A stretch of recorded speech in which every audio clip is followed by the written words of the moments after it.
Prezados e prezadas estudantes, gostaria de dar-lhes mais uma vez as boas-vindas ao componente curricular Práticas Educativas em Educação Infantil.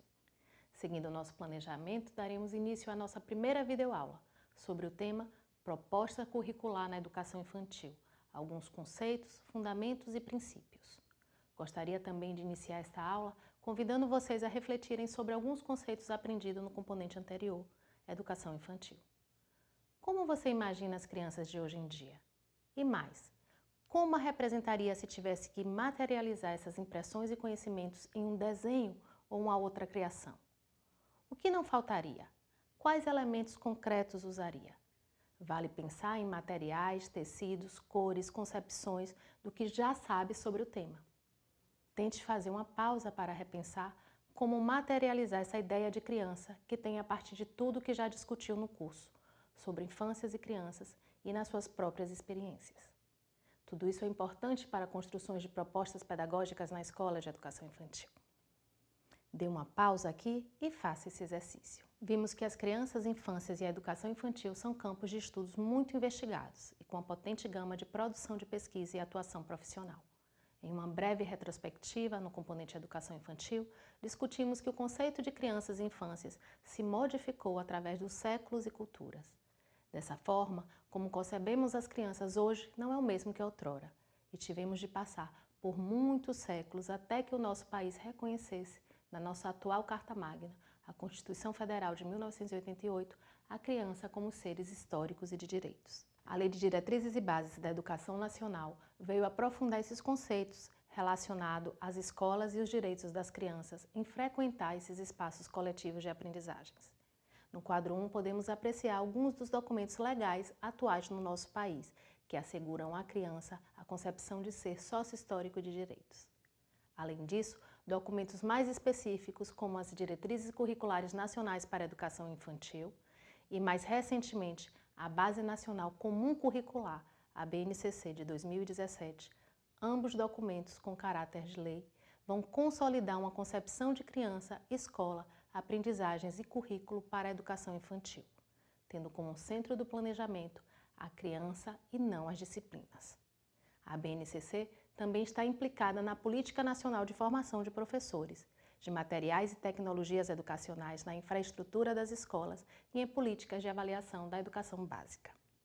As conquistas até agora alcançadas para o segmento da educação infantil, atualmente primeira etapa da educação básica, que atende as crianças de 0 a 5 anos em creches, de 0 a 3 anos, e pré-escolas, 4 e 5 anos, iniciam-se num período de redemocratização, a partir das lutas da sociedade civil organizada, em fóruns, das lutas das mulheres, dos partidos populares, dos movimentos negros, entre outros.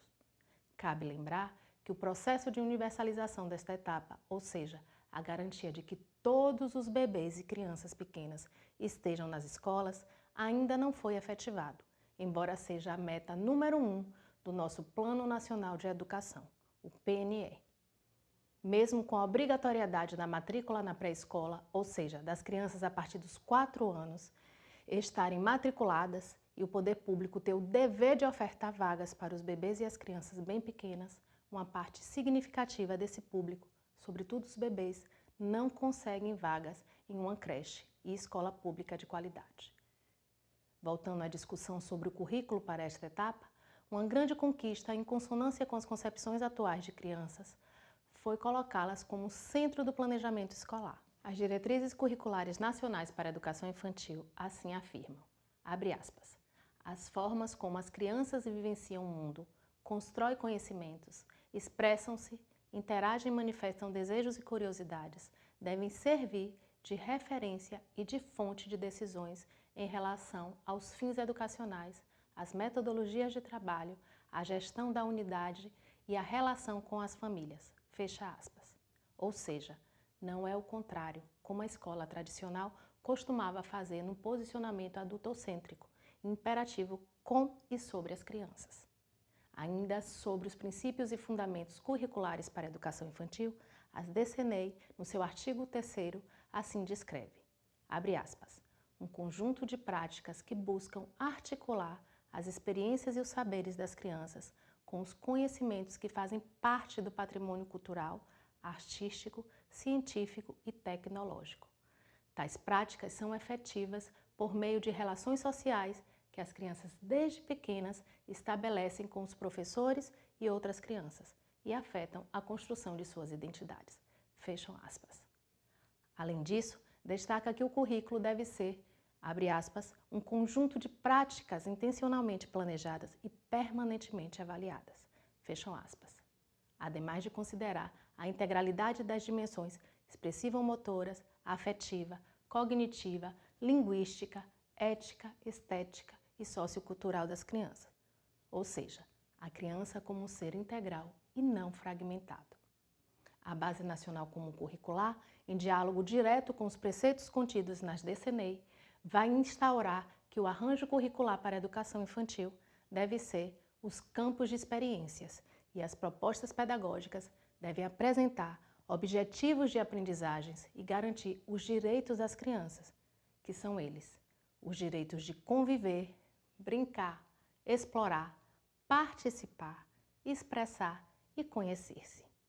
É muito importante compreender as instituições de educação infantil como espaço de cuidado e educação das crianças de 0 a 5 anos, ou seja, o princípio do cuidar e do educar continua sendo essencial e indissociável nessa primeira etapa da educação básica. Como as conquistas na área são relativamente recentes, ainda é um grande desafio pensar em propostas curriculares que, de fato, garantam os direitos de aprendizagem dos bebês e crianças pequenas. Por isso, os que mencionei anteriormente e que estão na BNCC devem ser assegurados nas práticas pedagógicas. Os estabelecimentos de educação infantil têm liberdade para construir o seu projeto político-pedagógico ou proposta pedagógica. No entanto, devem observar os fundamentos legais definidos em alguns documentos da nossa legislação. Também não podemos esquecer que o eixo central da proposta curricular deve ser as interações e a brincadeira, como vimos no componente de educação infantil. Nesse sentido, a proposta pedagógica deve promover experiências diversas nas quais as múltiplas linguagens estejam presentes e formem parte da rotina escolar, sempre com a participação ativa das crianças. Em suma, para organizar o currículo da educação infantil, é preciso considerar alguns pontos essenciais, como os 2 grandes eixos curriculares, as interações e a brincadeira, os princípios éticos, políticos e estéticos explicitados nas DCNEI, a indissociabilidade entre o cuidar e o educar, a criança como um ser integral que se relaciona com o mundo a partir do seu corpo em vivências concretas, com diferentes parceiros e em distintas linguagens. Garantir os direitos das crianças nas práticas pedagógicas, dentre outros pontos que debateremos nas próximas aulas. Recordemos ainda que a educação infantil não é etapa preparatória para o ensino fundamental, como tampouco etapa sem intencionalidade pedagógica nas suas propostas. Não podemos esquecer das especificidades das faixas etárias e dos tempos humanos. Lembramos ainda que, com os avanços no campo, o profissional apto para cuidar e educar esses bebês e crianças é o pedagogo-pedagoga, o que, pela atual legislação, requer formação no ensino superior em instituições legalizadas e reconhecidas pelo Ministério da Educação. Recomendo-lhes mais uma vez a leitura essencial do parecer número 20, resolução número 5, das Diretrizes Curriculares Nacionais para a Educação Infantil, assim como a parte concernente à educação infantil da Base Nacional Comum Curricular, na sua versão homologada. Ambos documentos estão disponíveis na internet.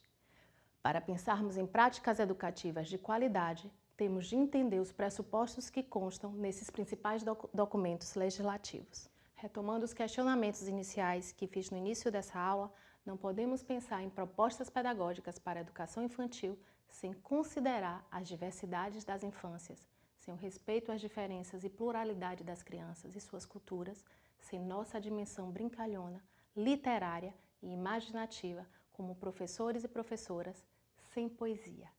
Com essas lindas palavras do nosso querido poeta Manuel de Barros, me despeço de vocês. Prezo insetos mais que aviões, prezo a velocidade das tartarugas mais que a dos mísseis. Tenho em mim esse atraso de nascença. Eu fui aparelhado para gostar de passarinhos. Tenho a abundância de ser feliz, por isso. Meu quintal é maior do que o mundo. Manuel de Barros. Que as nossas escolas de educação infantil sejam como o quintal do poeta. Um grande abraço e até a próxima aula.